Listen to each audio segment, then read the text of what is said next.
Once you have all your sunroof hardware all laid out, it's going to be time to get to work and clean up all these pieces.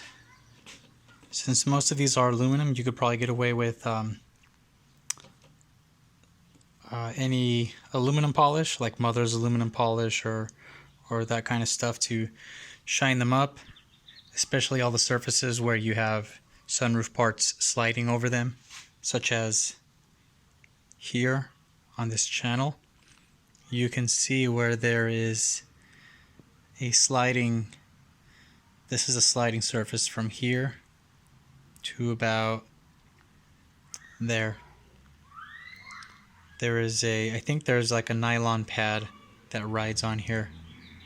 So polish everything up, get it nice and clean, and then start to assess the items that need to be replaced.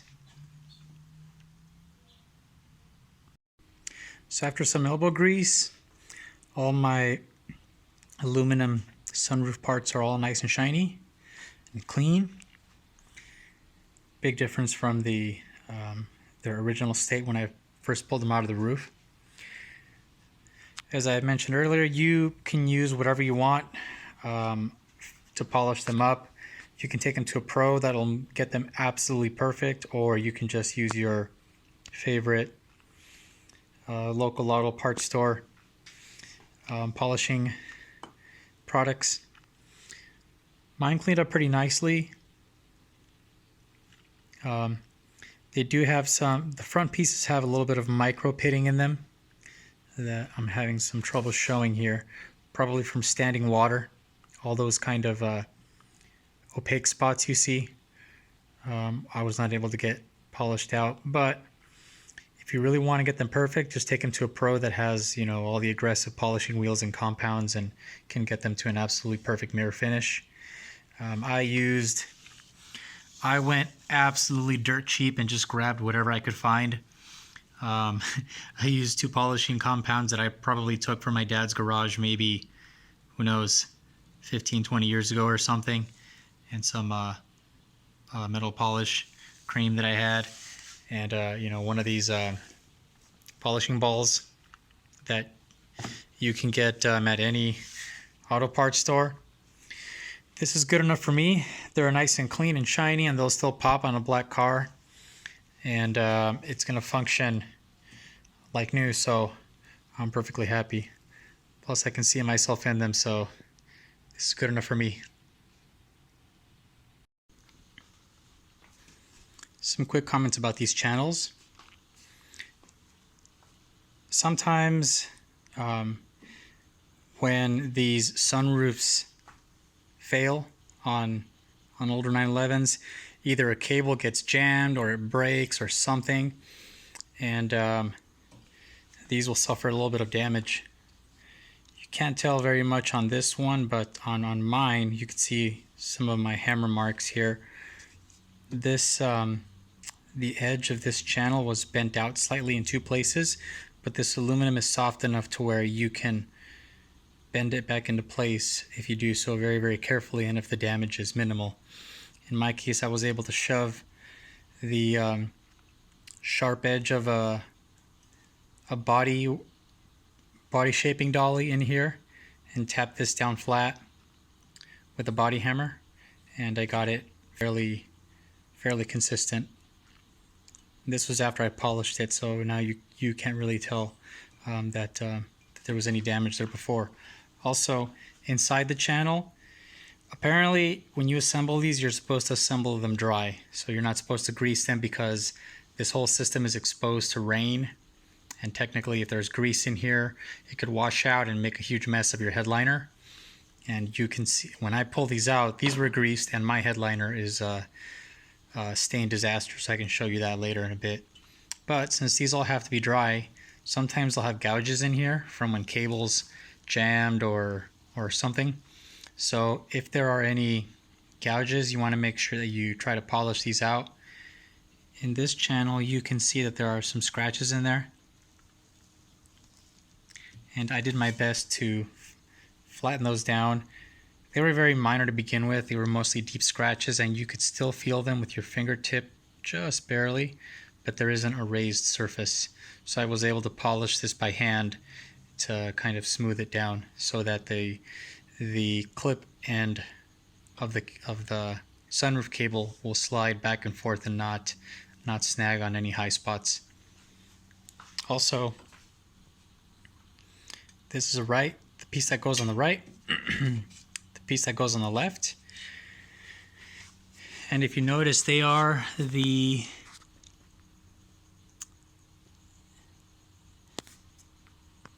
I believe they are the same extrusion, just cut and turned. One of them is turned 180 degrees. So they would have come out of the same tool like this. And they just punched in the square and round holes. Anyway, so these are the same extrusion, just flipped around. But as you can see, if we look at the rear end of the channels, these two plastic things that are staked into the back are guide pins. These pins go into a hole in the roof to align the channels correctly, so that the cable, which goes in this round section here, the cable is aligned with the hole in the back of the sunroof opening to go in and go into the tubes that go to the motor. So remember these two plastic guide pins, and let's see where they end up inside the car.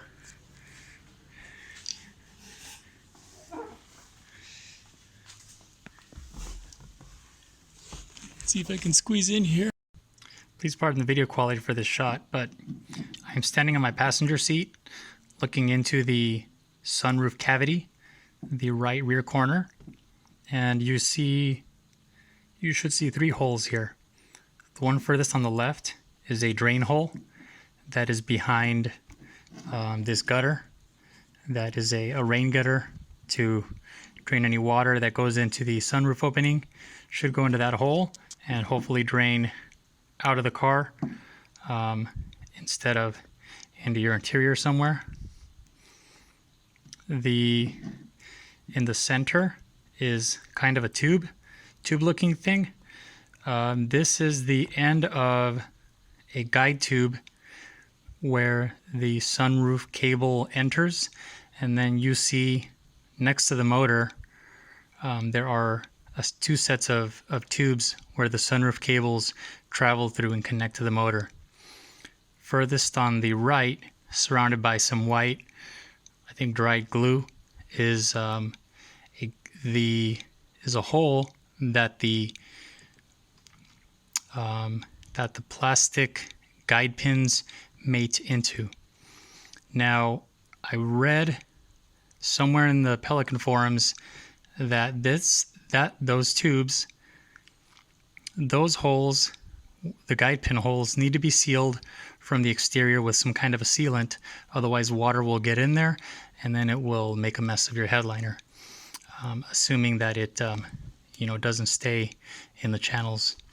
So I believe what you're supposed to do is put a little bit of sealant or RTV or something on the plastic guide pins themselves, so that when you put the channels into place, it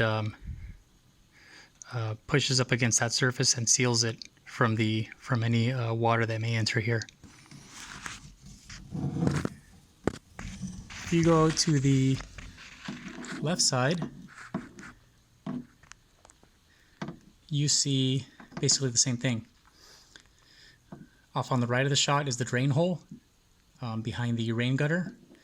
In the center is the plastic guide pin hole, again with the dry glue, so that you can seal it off from any water leakage. And off to the left is the tube for the sunroof cable to go into. So this is what you should see in your roof. In order to clean this area back here, it's really tough to get in here. You can't stick your hand all the way to the back. I was able to get one of those really skinny vacuum cleaner attachments shoved way in there to get much of the debris and dust in there, and then I was able to use some compressed air to kind of blow around the debris that was in there so that the vacuum cleaner could suck it up. So once you get that relatively clean, then you should be done in here. So now regarding sunroof cables, these top two are my original cables, and a common failure mode on them is that, you know, they're both these steel cables attached to this bracket, which are attached to the sunroof panel, and the motor pulls on the cables or pushes on the cables, and which then makes the sunroof panel slide open and close. But what sometimes happens is that these will jam in the track, and the sunroof motor will simply pull the cable right out of the bracket, just like what happened here on my sunroof. So the end of this cable is usually crimped inside this tube. Usually it's right about there, and then they stake it into place with a punch or a chisel to hold it in place, and it slides out. This cable is fine, and what I have read on the forums is that sometimes people will take this cable, they'll clean out the tube as best as possible, they'll put in some epoxy like JB Weld, and then slip the tube back in and recrimp it with you know, a dull chisel or a punch or something, and that the cable will be good as new and work well again. Another solution is you can put in new cables. However, apparently these exact cables are not available anymore from Porsche, and as far as I know, there aren't any current aftermarket alternatives. However, you can get OE 964 cables, which are very, very similar, and according to this book, Wayne Dempsey's 101 Projects for Your 911, you have to make a couple modifications to get these to fit exactly like these. Number one is the old cables, to my knowledge, are the cable with this coil you see here wrapped all the way around the cable. These are the same, but they have this fuzzy felt that's also coiled. According to the Wayne Dempsey's book, you're supposed to remove the felt from the entire length of the cable, and also the brackets have a slight difference in thickness here on that this T shape that I'm pointing at with my finger. They're a little bit thicker on the 964 than they are on the old cable.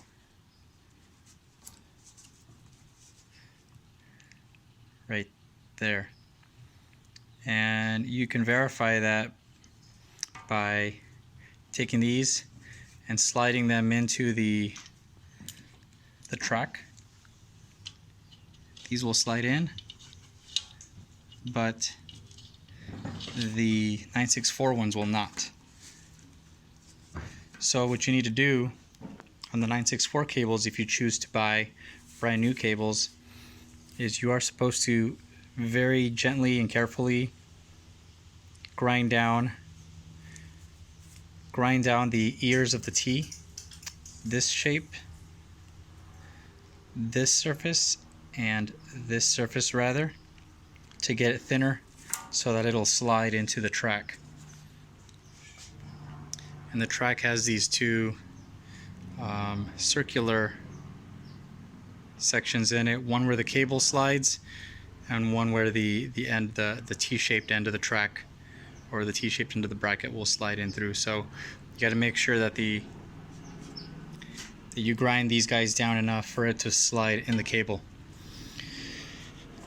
I bought these I'm expecting there to be some serious issues with my current cables, but because they seem to be in decent shape, what I'm going to do is um, epoxy this back in here, restake it, and reuse the cables and see how it holds up. And then I'll keep these as backups in case I need them in the future. Here's my repaired cable. I simply took the bracket, sprayed some carb cleaner in the hole to get it clean, let it dry it, did the same thing with the cable, mixed up some JB Weld and used a piece of wire to sort of shove the JB Weld inside and coat as much of the inside as I could till it came out the other end.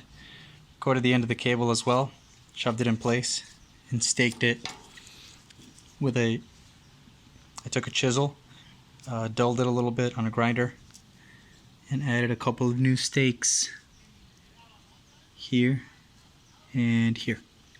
So we'll let that cure overnight, and it should be ready to use again. Here's my repaired cable. After letting it cure overnight, I went ahead and filed off a tiny bit of the JB Weld on the end just to make sure it was nice and smooth all the way around and didn't stick up any further than the outer diameter of this bracket here. And cleaned it up, wiped it with alcohol, and now it's nice and should be a fairly robust repair now. And now I can assemble it back in here, and it slides back and forth easily the way it's supposed to. So after repairing your cables or replacing them, you want to make sure that your channels that the cables slide in are absolutely clean.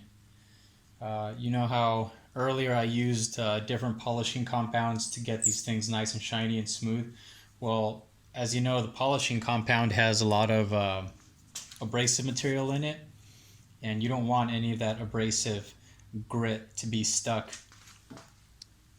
in either this C-channel shape or in either of these circular channels where the cables and the bracket ride in. Otherwise, those could cause the cable and the bracket to snag, or they'll create friction, and eventually they could cause more issues down the line. So if you did what I did and used polishing compound or any kind of material with a grit in it, you want to get these absolutely clean.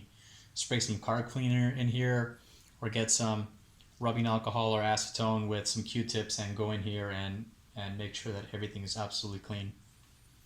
Then after you've done that, what you want to end up with is an assembly that basically does this.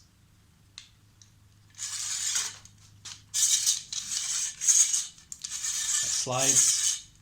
You want a cable on a bracket that slides inside the channels and doesn't snag.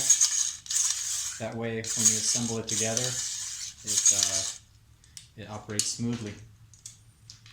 So everything that I've read regarding the repair of the sunroof says that you're not supposed to use any kind of a lube in here.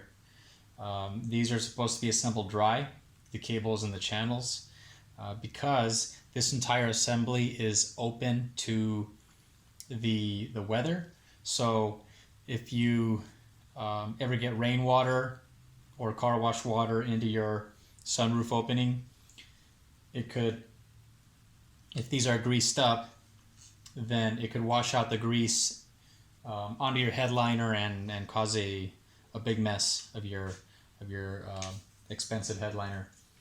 So what I'm going to do is stay with that recommendation and assemble these dry. Now that I know how to assemble it and service it in the future, if I run into any issues with the sunroof traveling too slow or sticking or something, I could take it apart and see what's going on. But for now, both of these seem to be sliding correctly on here, so I'm going to go ahead and stick with that and go ahead and reassemble these back onto the car. So now we're ready to replace the sunroof seal on the car itself.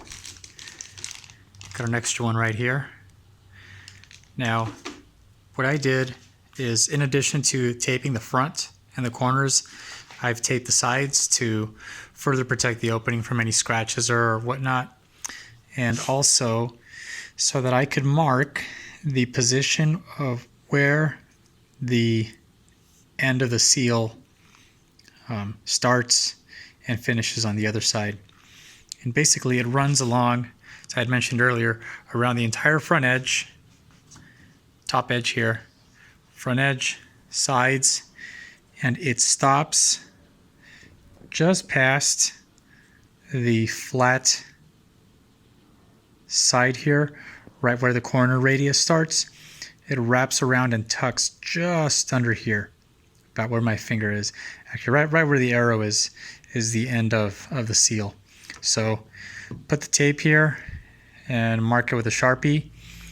And then you can start to very carefully pull the seal off, noting the orientation. Notice the orientation of the seal so that you can install the new one back the same way. Looks like it has a little bit of a aluminum core in it. Once we'll take it off, this one has an old glue on it, so I can take it off and know which way it went in, and then I can grab my new seal and orient it the same way, and then that way I will know how to install it back in. So let's go ahead and pull this guy off. This one comes off really easily. And then you're going to want to clean underneath. Clean this mounting surface of any dry glue and dirt that's in there so that you create a good bonding surface for your new seal. So now I've cleaned the bonding area for the sunroof seal on the car itself. I used some goof off on a paper towel and did a couple passes of that to get rid of most of the dry glue, and then did a final pass in acetone just in case the goof off leaves a film that may prevent the new seal and glue from sticking. I was actually a little bit worried at first because the old glue was brown and dusty, you know, and for a second there I thought it was rust, but no, that's just the way the old glue looks like, and now it's nice and clean. And I also put all these little pieces of tape so that I can come in after I stick it down and tape it in place and let it cure overnight. I'm going to go ahead and use some 3M weather strip adhesive.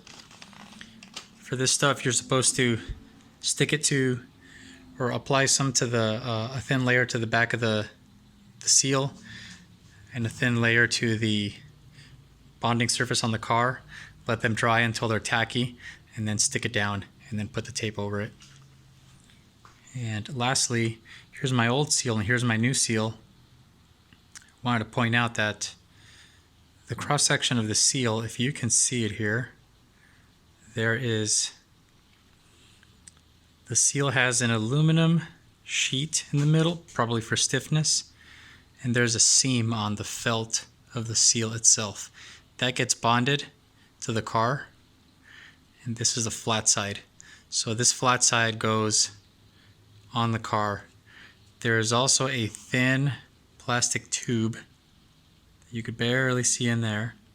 This one's kind of messed up. I'll show it to you on the new seal. This one's coming off a little bit, but it's supposed to look like that. Come on, focus. So the top has this little plastic tube, and this side, the flat side where my thumb is, goes towards the car, and the tube goes up so that you know the orientation of how the seal goes around the car itself.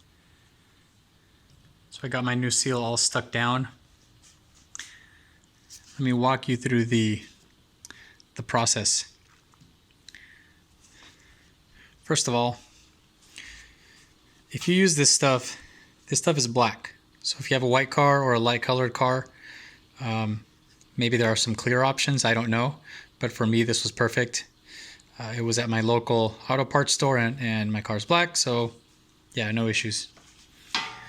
So what I did is take the new seal, laid it out here with the bonding side out. It won't be in this perfect shape, it'll be sort of semicircular. I opened this up and I started dabbing it on. It has a pretty fine tip. Just dabbing it on, letting it soak into the felt all the way around. And as it soaks up, you're supposed to let it dry till it gets tacky anyway. So I tapped it all the way around until the backside was covered in a thin smear of this stuff. Then I let that sit to get tacky. Then I came over here on my clean surface with a flashlight, and literally as if this was like a paint pen or a marker, I went on the bonding surface, I went same thing, tap, sort of in circles, smeared it on a very, very thin layer. Don't ever let it drip or get goopy. Smeared it on. I made sure there was enough over here where the beginning of the seal is, and also in the corners, because there's kind of a fairly big step here that the seal has to sit into, so I was a little more generous with the sealant in the corners, all four corners. So yeah, just in small circles, smeared it all the way across, then started on the other side, just under the radius, and smeared it all the way around as well. Made sure there was no drips. Then I came back and very quickly with a paper towel and my finger, I made sure to catch any drips and kind of smooth them out. Checked with the flashlight to make sure there was no spots that I missed. Once that was stable, I came back over here, checked my seal, touched it, and it actually felt, it was tough to feel the tack with the gloves. Maybe it's easier to tell with your bare hand, but it looked like this. This one is actually still a little bit tacky. It looked dry. I sort of panicked for a second. I said, oh shoot, this stuff dried already. I touched it. It was a little bit soft, but it wasn't rubbing on my glove. So I assumed that it was tacky. And I said, okay, let's give it a shot. Came over here, did the same thing, touched it, didn't come off on my finger. Then holding it was very interesting. I had to hold it. I had to use my left hand to stick it into position and use my right hand to hold the rest of it up in the air, because this has the aluminum sheet core to give it some shape and stiffness. It kind of, you sort of had to keep it outstretched above you a little bit. And I also didn't want it to touch the paint or stick or anything.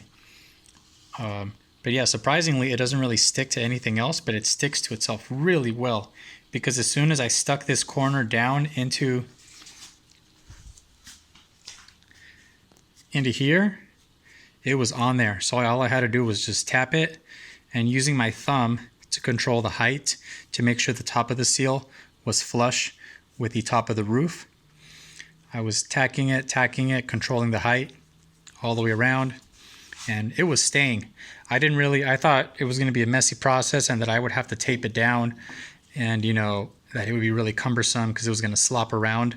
But no, as soon as that stuff was sticking, as soon as you stuck it down, the two surfaces stuck and they stayed on there really well. So firm hand pressure, using your thumb to control the height to make sure that it's flush. Then I taped this side down. As I got to the corner, I made sure that there was no bridging or gapping between the seal and the car itself. So I came back and pushed it as firmly as I could. And then put another piece of tape. Then this part was a little awkward. I had to, lean over the car and do the same thing. tack, tack, tack all the way until I could get to about halfway down. Came back and stuck 1 or 2 pieces of tape, but not super duper needed. Then I put the seal down, walked over here, picked up the end again, and then I could hold it straight with my right hand, and with my left hand, same thing. Came back and stuck it down, stuck it down. There was a spot here where I kind of went a little bit too high. The seal was not stuck down in the correct height, so I was able to pull it off, and the adhesive was kind of gooey. It was very easy to peel off without any damage and reposition. Once I got that down to here, to this side, put a couple pieces of tape down to hold it into place. Then I repeated the same process here in the corner. Stuck it down as much as possible so that it makes good contact with the corner sheet metal. Taped it down. Same thing over here. When I got to this side, I realized that I just taped over my arrow. My arrow was right there, but I had like a good inch left of excess. So I really quickly ran over and grabbed some tin snips. You could probably use some heavy duty scissors, shop scissors, but I grabbed some tin snips and I was able to clip off this little piece, and then I stuck the rest down into the same little overlap that the original seal did. Then I went back, checked my work, make sure that there was no that the ends weren't hanging out, and then I took all my pieces of tape and just, this might be a little bit overkill, but I came back and I just rubbed everything down and taped the heck out of it all the way around. And it seems to have stuck down really, really well. This stuff was actually pretty surprisingly good. So I'm very happy with how easy this product was to work with. Should be pretty easy to put the other seals down as well. So now we're going to let this sit overnight, and then tomorrow we'll take off the tape. So it's the next day. I've removed all the tape from our seal on the car, and overall I'm pretty happy with it. Again, I apologize for the lighting in here. I'm going to improve that soon in the garage, I hope. But it's stuck all the way around nice and evenly. It's amazing that this entire seal is composed of basically some felt, a thin strip of aluminum, and a plastic cord or tube that's supposed to seal out the elements somehow. Anyway, looks okay. It's basically flush. I ran my hand over the entire surface, and there are a couple little high spots, like I think maybe here, maybe a little bit over here on this side, but overall it seems to be fine. Now on to the seals on the sunroof itself. So let's see what's going on with my sunroof panel itself. There's supposed to be another seal similar to the one on the car that we just put on that runs from about here, the beginning of this radius, all the way around the edge to here. And it looks like this. This one has, I gotta trim that a little bit off, but it's basically the same as, very similar to the other one. No biggie, we already know how to do that. But where's mine?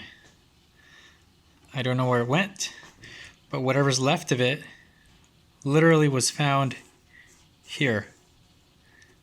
That was there, this was here, and it was sort of just smushed in place for God knows how long. But yeah, that's what's left of it. And here, this seal here is supposed to be, if you can tell by this cross section, it's kind of a V shape. It's supposed to be this guy, like that. This shorter side goes down onto the sunroof. This side faces up, just like that. But this one is probably the original one on here. So it's so old that it's smushed all, super flat. But, it's stuck on here, so we know how long it needs to be, how far away from this edge, until it gets to about here. Then I don't know what's going on with this gap over here. It gets all weird. I don't know if this happened after the car was on the road or if this sunroof was built on a Friday. I have no idea. But yeah, this is what we're dealing with. So let's take these seals off, clean it up, and reinstall the new ones. So now I've come through and prepared the bonding surface just like I did on the car. I cleaned off as much of the crud in here as possible with goof off, and then I gave it a final wipe with acetone in case there's any residue or something that was on here, but feels nice and clean now.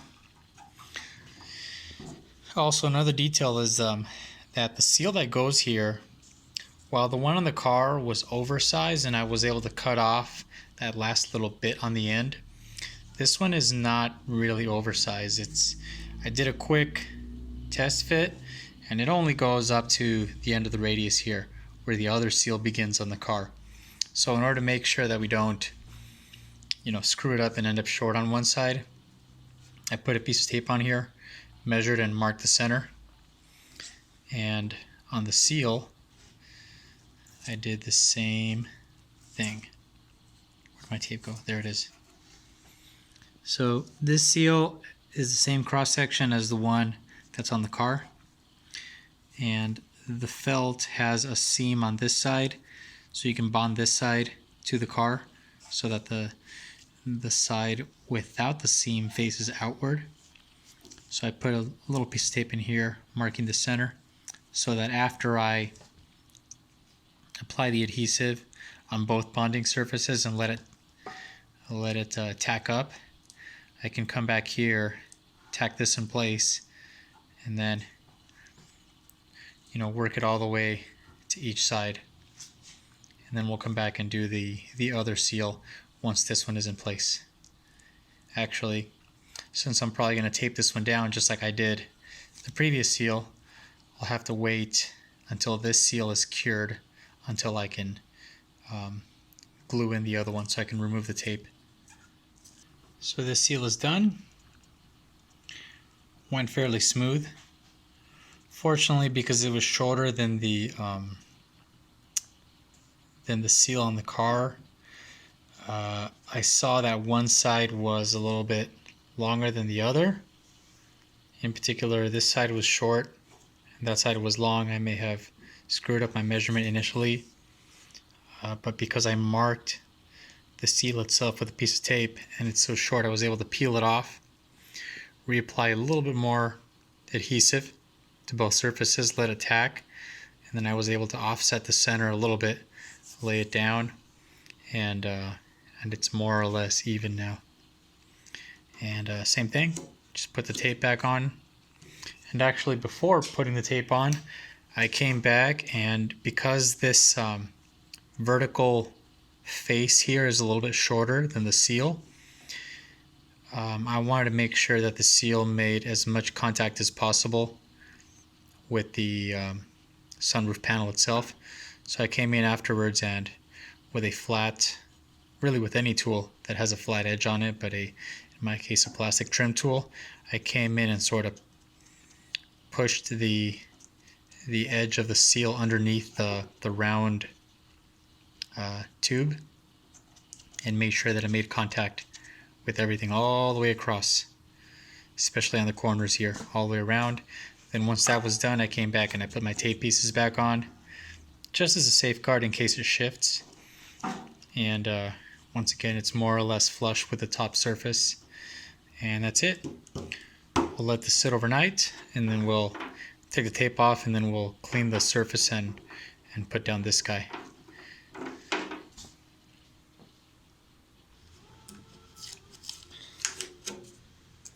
Third seal is done.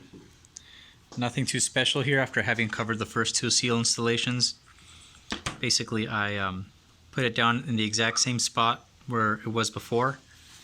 After removing the old one and cleaning it, you could see the imprint in the paint of where the old seal was, so I was able to locate it roughly in the same location.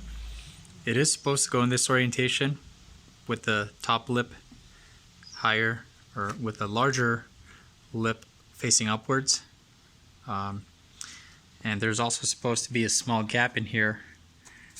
I didn't really measure this. I didn't find a spec of how big this was supposed to be. I sort of just stuck it back where it was before.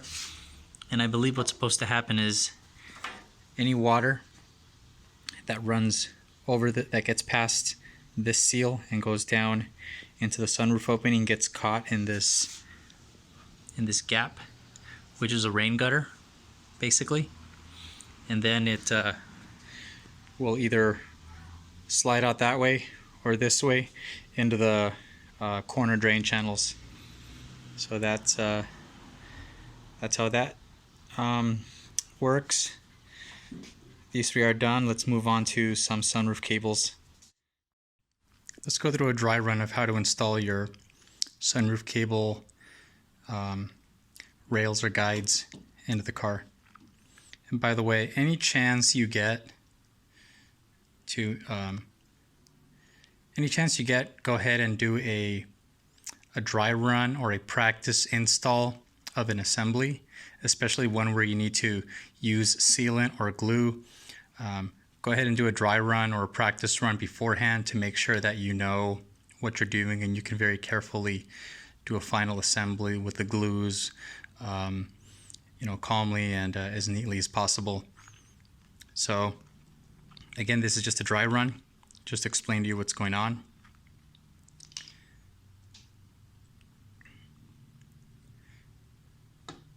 So I went ahead and saved these little brown pads.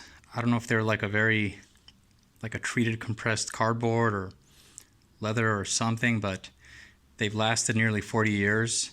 So I'm going to go ahead and reuse them again. May as well. These are little anti-vibration pads that were under the channels. So take some contact adhesive, such as some of this stuff, and just put a dab of glue behind them and stick them down in place onto the clean roof surface. That way, when you lay down your rails over it, they avoid metal to metal contact and prevent any road vibrations on the top side or front side of the rail. So after you've done that on both sides, you want to take your clean rails or guides, make sure the guide pins are clean and are ready to receive glue, and go ahead and apply some kind of a silicone sealant very generously around this guide pin. I'm just going to use regular household caulk because that's it literally is the same kind of application. But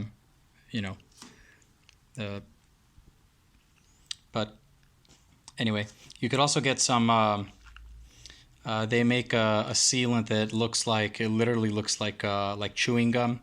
You rip off a piece and you kind of stick it around here, and then when the guide pin goes into the hole in the body, it'll stick to the body and it'll seal that surface.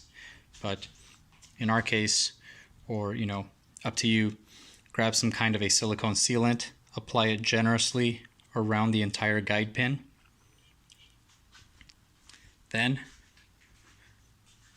come back over here and take your rail, and maybe with the help of a flashlight,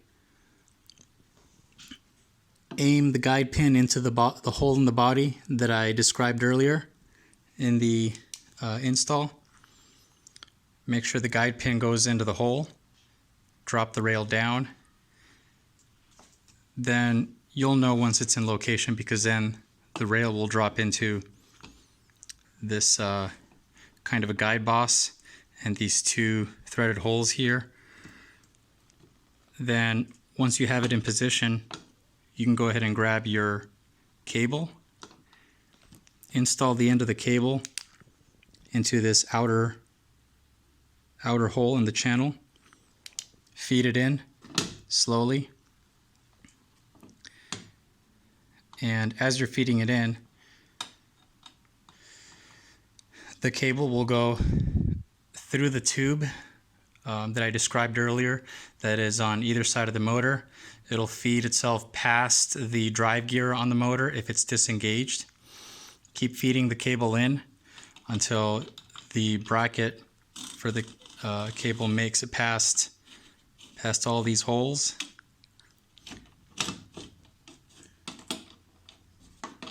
And that's it. You want to leave it in this position here, and now the rail should drop back into its correct location. And then you can secure it in place. You can grab this trim piece that we removed earlier, and there's some bolts or screws in here like that. It goes over the existing threaded holes, and now you can attach the 2 screws, and that will secure this rail cable assembly in place. And then you can repeat the same thing on the other side. Also, in order to provide extra sealing and also to demonstrate what's going on with the guide pins,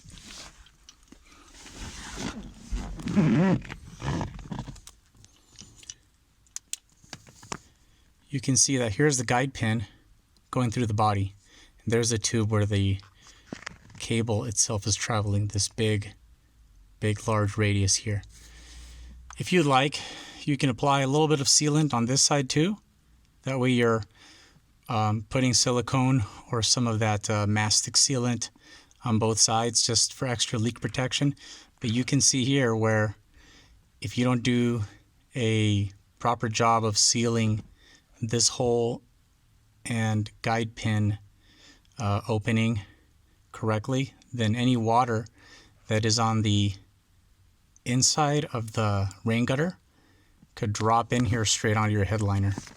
And as you can see, my headliner is stained and dirty and ripped, and so it's not a big deal for me. But if you have a car that is in great shape, then you want to be extra careful during this step to make sure that you don't run into any issues. And that's it. Repeat the same process on the other side. After you've got your rail and cable assemblies installed on both sides, you can go ahead and install the front deflector. And this should be fairly straightforward if you paid attention when you were disassembling, but basically you can install this centerpiece first, screw it down with 2 screws, install the left side base and deflector assembly. These are all one piece, so screw that guy down. This center deflector is separate. This is separate from this, so you can take this guy and slide it into this channel in here. Now you can grab your other deflector assembly and slide the other end of this into here, put it down, attach these screws, and now this center deflector should be captured in between this bracket and this bracket in here. And now the deflector should behave as a single unit. Then when you open your sunroof, it should pop back up. If it doesn't, or if it pops up really slowly, you could probably go ahead and add a tiny bit of grease at the hinge points, here and here on both sides. Not too much, just a tiny bit, and that's it. Then, before you come and attach the corner pieces here, there are 2 more of these little cardboard or whatever little anti-vibration pads. So stick those guys down. Then you can go ahead and take your little corner pieces and maneuver them under the deflector and screw it down. Do that on both sides, and then you'll be done with the hardware on the car side. And now we can move on to the sunroof panel itself and finish that up. Back to the sunroof panel. If you recall where we last left off on this piece, we added the two seals, which are brand new and they're on here in the correct location. Everything is all good. But on the back side there's a ton of more work left to do. These 4 plastic, I guess, guides are in a sense little skid plates because they help the sunroof panel slide up over the deflector assembly, and these look to be the original pieces by how dingy and kind of brittle they are. Fortunately, I have spares, OE units, so it's not an issue. Secondly, these there are 2 of these spring clips, one on each side, and this one and one over here, except this one fell off. So what I'm gonna have to do here is drill this out, drill out this hole, drill out this hole without punching through the top skin on the sunroof, and find a pop rivet that will fit this application. So I can pop rivet this guy back in place, just like someone did here previously. So it can function once again. No big deal. Just drill and pop rivet.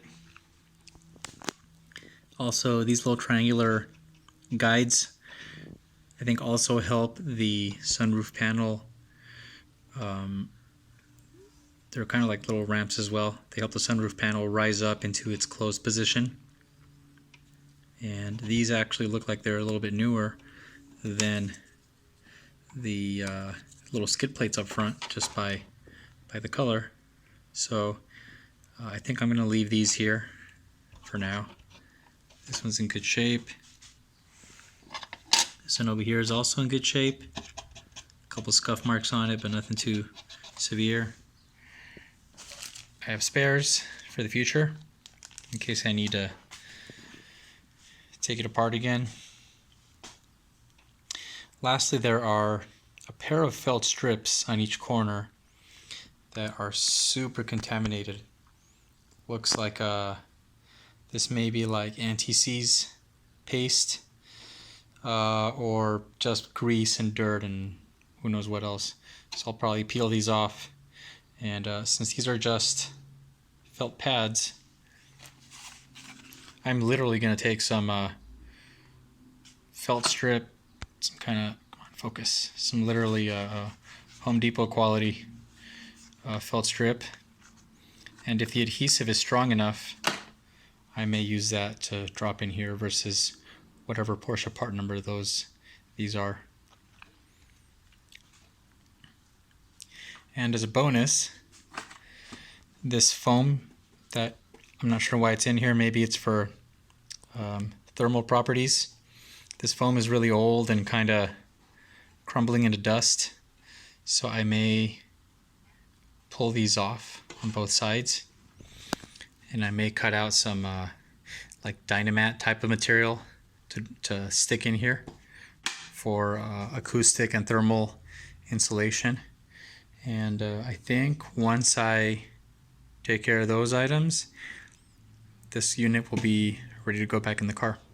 Here's a spring clip, drilled out and riveted again, and it works just like the old one does. If you want to know what I did, is I went ahead and used just what I had laying around, which in this case was a 532 rivet, but you can use whatever's most convenient for you. See this black round circle? This was the OE rivet. So when I drilled the hole, this black circle came out and then the center part of the rivet just turned into a shaving, and I was able to take that out. I left the black circle in as kind of a shim because this rivet is a little bit long and touches the back of the A surface, so I left it in there as a shim in order to be able to, or a washer rather, in order to be able to build up the thickness and use this rivet, and it's working well now. Put these guys in. Ended up putting the new ones in after all, as long as I'm in here. I took the felt pads off, and I didn't realize that under the felt pads are not being held in by adhesive. They're being held in by these little hooks. I'm not sure if you can see them very well, but they're two little teeth.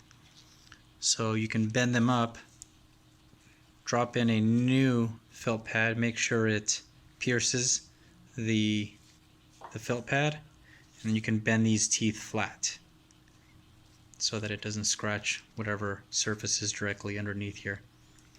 But that's how they attach. So now both felt pads are done. I was able to take some of the Home Depot style felt pad roll with the adhesive backing and just cut a couple slots in it with a X-Acto knife. Feed the stakes or spikes through, stick it down, and then bend these flat. So now you can't, even if you put pressure on them, you can't feel the teeth. This one should be okay.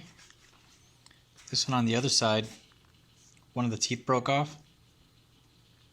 But this one is alright. On this side, again, bent flat. And it's the adhesive is pretty strong.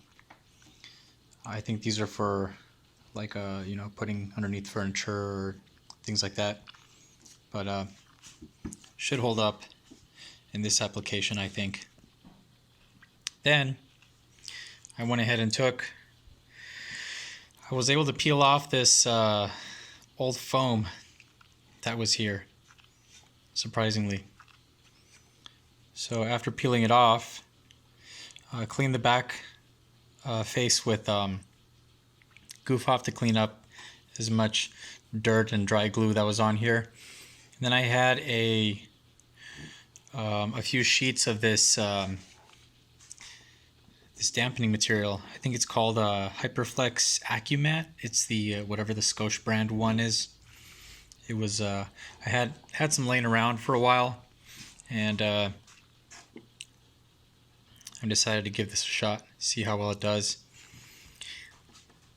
I'm aware that this might make my sunroof panel a little heavier, and I don't really care. All I know is that this thing had a really bad rattle in it beforehand, and I hope that this will make it go away, and additionally maybe provide some thermal insulation as well, being a black car that does not have AC. So we'll see. Either way, I think this panel is now ready to go. So let's get ready to put it back in the car.